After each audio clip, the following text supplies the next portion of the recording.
Breaker channel में मैं राखी रॉय हल्दर आप सबका स्वागत करती हूँ। इस चैनल की डोर का एक सिरा बंधा है क्वांटम विज्ञान से और दूसरा सिरा स्पिरिचुअलिटी और कॉस्मिक एनर्जी की बातों से।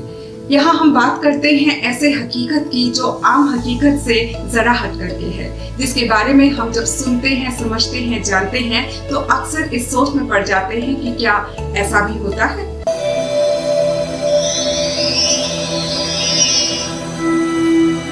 क्वांटम दुनिया सीरीज में आज हम बात करेंगे क्वांटम फील्ड की। ये क्वांटम फील्ड आखिर है क्या? फिजिसिस्ट कहते हैं कि कोई भी वस्तु, यहाँ तक कि हमारा शरीर भी एक तरल द्रव्य जैसी सत्ता से बना है और इससे क्वांटम कण जो है निकलते रहते हैं, कभी कण कभी तरंगे। इसी को क्वांटम फील्ड कहते हैं। और ये जो फील्ड है ये बह करके एक जगह से दूसरी जगह जा सकती है, दूसरे क्वांटम फील्ड से इंटरैक्ट कर सकती है, यहाँ तक कि हमारे शरीर के आर पार भी जा सकती है।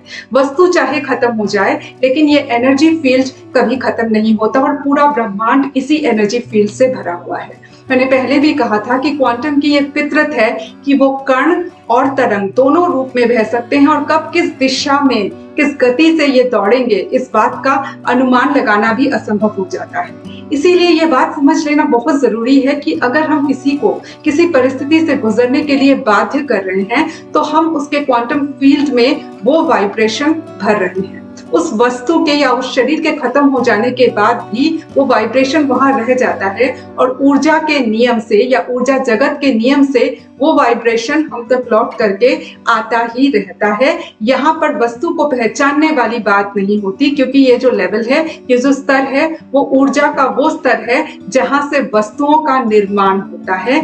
यहाँ वस्तु को पहचानने वाली कोई बात नहीं। भविष्य किसी ने भी नहीं देखा, लेकिन कम से कम हम अपने कर्मों के खाते को ठीक रख करके भविष्य को संवारने की कोशिश तो कर ही सकते हैं, क्योंकि कई बार कर्मों का फल हमें एक जन्म में मिल भी नहीं पाता। अगले जन्म में जब वो लौट करके आता है तो मिलाकर देखना मुश्किल हो जाता है, क्योंकि तब हमारी ज़हन में ये बातें नहीं होती। जिंदगी बदल चुकी होती है, कोई और जिंदगी हम जी रहे होते हैं और इसीलिए लोग अक्सर कहते हैं कि पता नहीं किन कर्मों का फल हमको मिल रहा है। इसीलिए शायद गीता में कहा गया है कि कर्म करो, फल की चिंता मत करो, क्योंकि फल जो है वो मिलकर रहेगा। वो सृष्टि का नियम है, वो सोचने की जरूरत नहीं है। तुम्हारे कर्मों की जो क्वालिटी होगी उस हिसाब से फल तो आकर के रहेगा। इसीलिए कर्म करना तुम्हारे हाथ में है, कर्म करो। अपनी किताब सृष्टि रहस्य के कर्मों का खाता कविता में मैंने सृष्टि के इसी नियम की बात की है। कविता कुछ इस प्रकार है। खाते ऐसे भी होते हैं बिना फॉर्म भरे, जो यूं ही कर्मों के लेन देन से खाते खुल जाते हैं। कर्मों का लेखा हवाओं में दर्ज होता जाता, एहसासों से निकलते शक्ति कण जमकर फिर बरसता।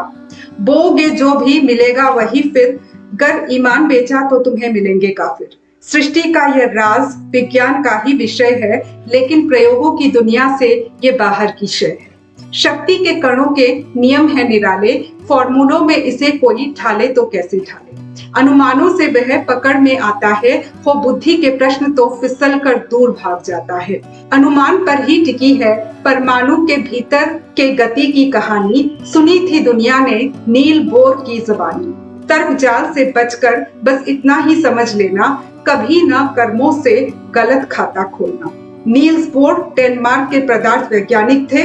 उन्हें सन 1922 में नोबेल पुरस्कार से सम्मानित किया गया था। हमारा ध्यान कर्मों की क्वालिटी पर होना बेहद जरूरी है। ये वीडियो अगर आपको अच्छा लगा हो तो इसे लाइक, शेयर, सब्सक्राइब जरूर करें। फिर मिलेंगे अगले वीडियो में, तब तक के लिए नमस्ते।